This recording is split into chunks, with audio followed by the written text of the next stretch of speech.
Crystal Points of View. Mabuti pa maghiwa-hiwalay na tayo ng kwarto. Napaisip ako sa suggestion na iyon ni Abby. Ano nga ba ang pros and cons kapag naghiwa-hiwalay kami ng kwarto? Pro, pwede kaming mag-lock ng pinto. Con, hindi namin mababantayan ang kilos ng bawat isa. Tingnan ko ang mga kabarkada ko. Hindi nagre-react si Grace. Bago yun na. Sige sure, basta magkasama kami ni Lindsay. Ni Rika. Tingnan ko si Lindsay. Ngumiti lang ito. Ang laki naman ng tiwala nila sa isa't isa. Buti pa silang dalawa. Ang buti at sarap sana sa pakiramdam nang may kaibigan kang masasandigan sa ganitong sitwasyon. Yung bantay at cargo ninyo ang isa't isa. Kaibigan. Sino nga ba ang tunay na kaibigan ko sa grupo namin? Sina Maricar at Abby ang pinaka-close ko nung high school. Pero patay na si Maricar. Samantalang si Abby, siya na mismo ang nagsabi na maghiwa-hiwalay kami. Si Grace, she's the last person on earth I want to be with. Chances are, she'll kill me in my sleep.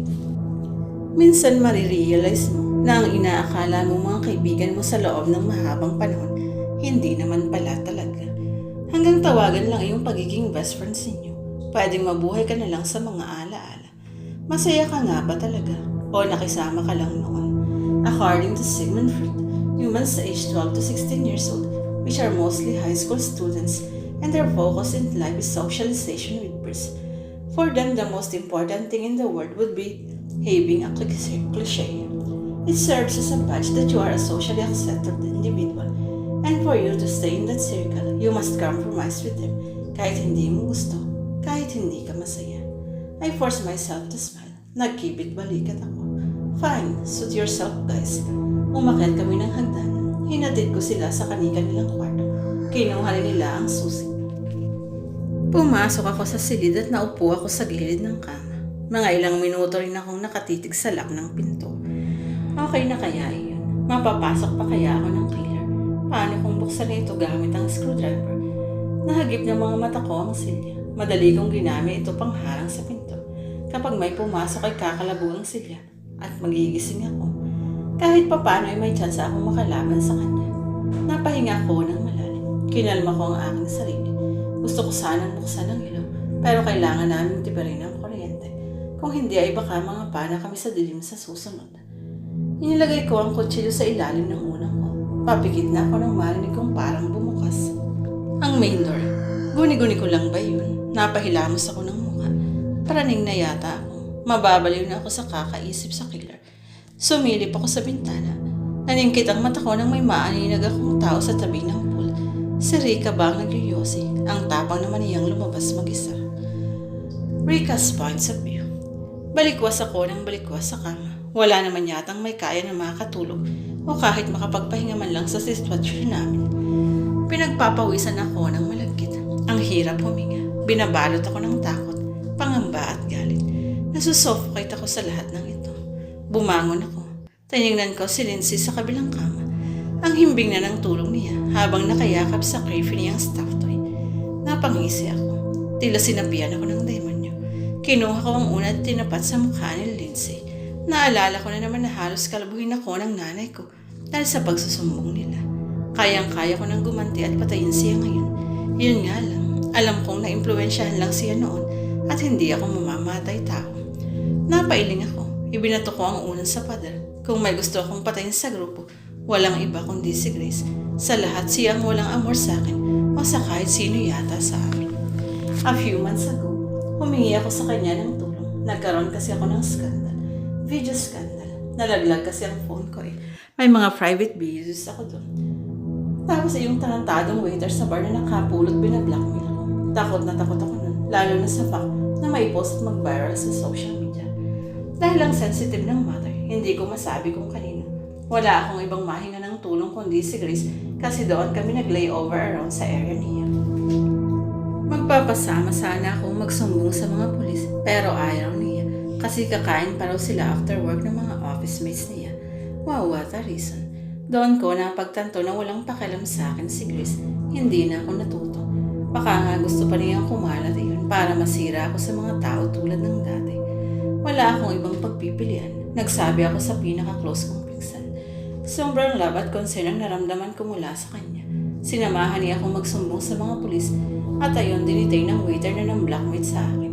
Nasa batas pala yun. Sextortion. Broadcasting sexual content without consent. 3 to 5 years of imprisonment with penalty of over 100,000 pesos. Narealize kong sa huli ay pamilya ko pa rin ang kakampi ko. Bumalik ulit ako sa kama. Sa tuwing pumipikit ako, ay nakikita ko ang blangkong mukha ng killer na papalapit sa akin. Kapag nakamulat naman ako, naiisip ko kung gaano ko namumuhay ng mga taong kasama ko ngayon. Hindi ko na alam kung ano ang gagawin ko. Stress na ako. Baka magka-wrinkles or pimples ako nito. No, kinuha ko ang pakete ng sigarilyo.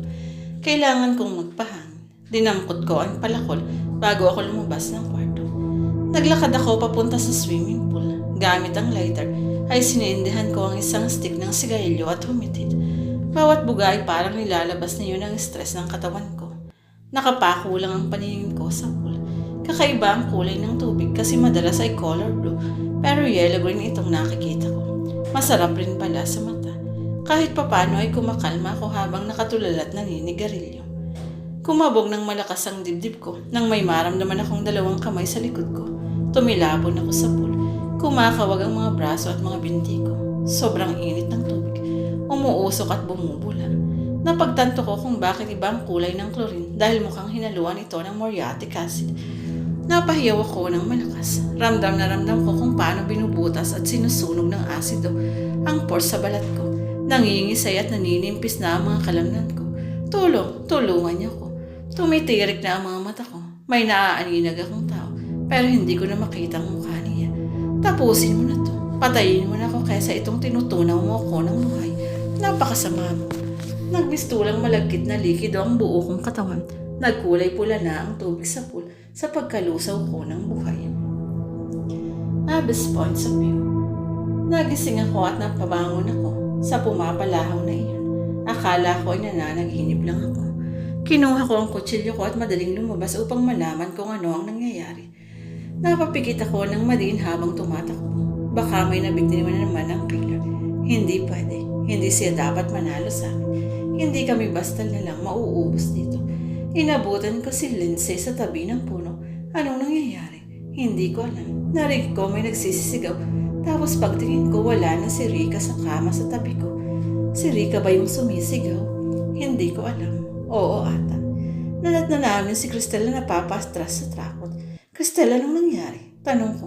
Hindi siya makapagsalita. Iyak siya ng iyak. Nanginginig niyang itinuro ang pool. Bumaligtad ang sikmura ko sa nakita ko. Napasok ako. Mistulang dugo na ang umuusok sa tubig. Lumulutang ang putol-putol